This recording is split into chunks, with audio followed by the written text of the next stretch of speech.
haji supaya dia bisa masuk Islam. Bahkan tangannya itu dijungkati ngangge jungkat besi sehingga dagingnya terkelupas dari tulangnya, tapi dia tidak bergeming. Habab bin Aras mendengar menikah balik kanan. Kemudian dia tidak meminta peranu lagi, diringankan lagi. Dia sudah pasrah, dia sudah tidak niat. Betul, sehingga puncaknya bosnya dulu, juragannya namanya Ummu Ammar. Itu begitu benci dengan Habab karena masuk Islam. Dia menyeletika kepala dari Habab bin Aras. Benar-benar disiksa. Lalu Rasulullah pirsa, Rasulullah nyuwun datang Gusti Allah, ya Allah, panjenengan kurangi siksa untuk Habab bin Aras. Maka oleh Allah itu dikurangi. Akhirnya Rasulullah menang perang 630 Masehi. Habab bin Aras lalu dibebaskan, kemudian sempat hidup sampai Sayyidina Utsman menjadi seorang gubernur.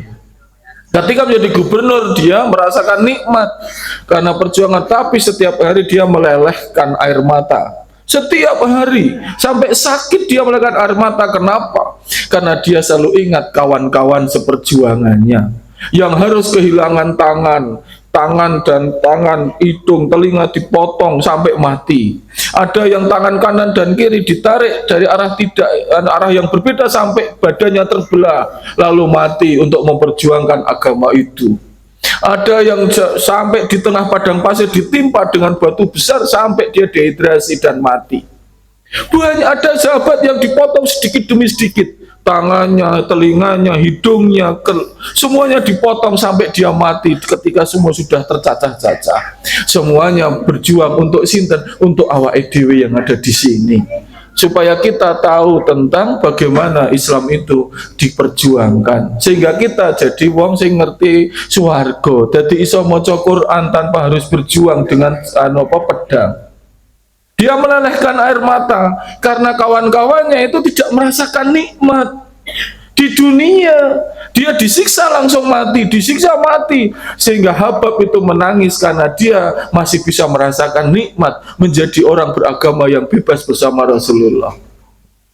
Sehingga sampai akhir hayatnya dia selalu mengatakan itu, karena merasa dia kalau masuk surga dia tidak layak, karena dia sudah merasa nikmat teman-temannya yang luar biasa. Pertanyaannya, yo awake dhewe wis berjuang opo?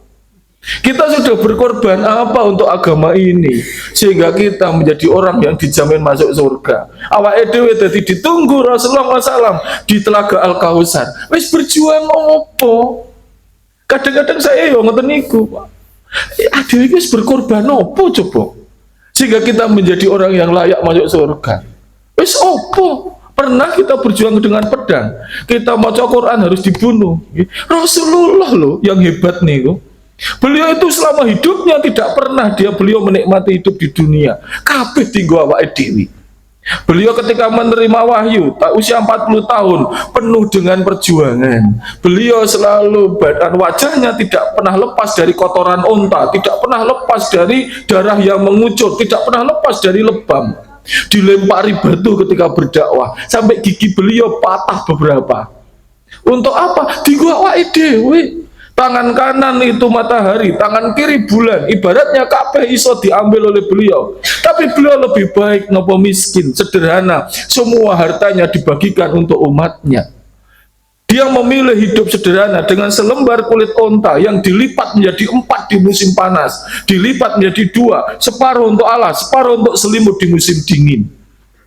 Beliau kan pernah saya ceritakan, ngimami itu beberapa kali ada suara gemelitik, kletek, ditanya oleh sahabat Abu Bakar, pengen menopo penjenan gerah Rasulullah, kok ada suara seperti itu. Beliau buka itu sabuknya, ternyata berisi kerikil untuk menahan perut beliau yang sudah 3 hari tidak makan. Sayyidina Utsman, kenapa tidak minta kami mengirim? Berikan pada umatku, berikan pada orang yang lebih membutuhkan. 4 hari tidak makan. Memperjuangkan sinten? Memperjuangkan Islam bentekan ngene dhewe. Ngantek nggih, Pak. Beliau itu kan 622. Kemudian pindah tahun 622, 638 tahun perang. Penuh dimulai perang Badar. 630 Fatul Mekah. Menaklukkan Mekah. Kemudian beliau menaklukkan Mekah di usia 61 tahun. penuh dengan perjuangan, tidak pernah merasakan nikmat di dunia. Usia itu 2 tahun di Mekah, beliau masih berdakwah sampai ayat terakhir. Lalu beliau kondur ke Madinah. Hanya 2 tahun di Madinah, itu pun sering gerah. Sehingga di akhir hayatnya, beliau itu kan gerah panas tinggi. Sampai suatu saat ngomong itu kangen di Nabawi itu. Yang imami Abu Bakar As-Siddiq. Kangen Rasulullah kemana? Rasulullah sakit panas tinggi membuka tirai. Bapak-bapak bisa membayangkan buka tirai, Rasulullah kelihatan.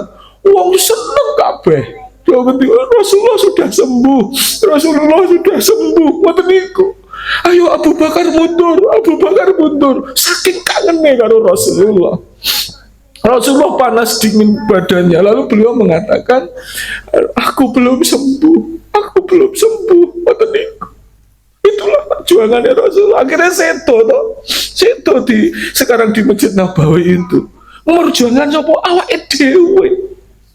Ben awake dhewe iki mlebu swarga. Ben awake dhewe iki ngerti Quran hadis. Ben awake dhewe iki ngerti dalan kebaikan dan kemenangan. Sekarang kenapa saya itu sedih? Kadang-kadang bingung, yo awake dhewe iki wis ngopo?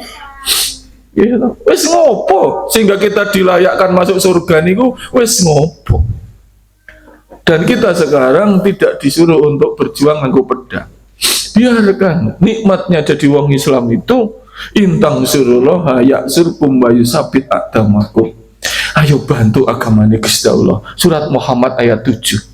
Pasti. Surat Muhammad 7 itu, aku kuatkan hidupmu dengan agamaku. Sekarang rasa nggih ngoten niki. Kadang-kadang kan awak dhewe iku kebangetan tenan gitu. Minggat berkorban titik kadang komentuse ora jamaah gitu. Oh cetha to. Habab bin Aras ya arep maca Quran kuwi dadak taruhannya nyawa. Ana TPA ngono lho ya. Dikon dijaluki sumbangan. Ngono ya muni gitu. Bu niki bayar TPA putrane piro? Gangsal 1000. Len jawab lah ya sepele to 5000. Kok len jawab TPA kok bayar. Ngono wong petuk ngono. Nah aku ya muni, nguyuh iki mbayar ya to. Nguyuh 2000 mbayar kok ming berkorban 1000 muni. Nggih mboten, Pak. Ngono kok ya urip aku ya ngono gitu. Ngono nggih to, TPA kok mbayar tapi nak ibu-ibu kene top. Piro le mbayar? 100.000. Nyo 100 setahun.